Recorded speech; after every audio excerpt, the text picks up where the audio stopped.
welcome to Marty TV. So ngayon is iliguan na natin tong ribbon natin, guys. Tingnan natin kung mabubuhaghag ba like before. 22 guys. After ribbon ko, guys, yung buhok ko sunog na kinky. So ito na natin, guys, before yan. So liliguan na natin siya bago natin siya i-blower. Kung ang buhok natin ay mapangit ba ang pagka-ribbon or bagsak pa rin. So gagamit tayo ng keratin dahil ang buhok ko ay naka-Brazilian. So, gagamitan natin siya ng keratin. So, kahit naman hindi siya naka-Brazilian is, gamit ko talaga is keratin, guys. So, let's go, guys! Shower challenge!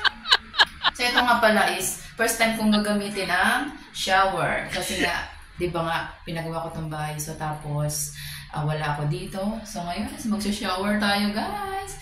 Ako ang unang magsha-shower dito, syempre. Ayan, magagamit na natin. Meron tayong hot water. So, nilagay lang natin sa ano, guys.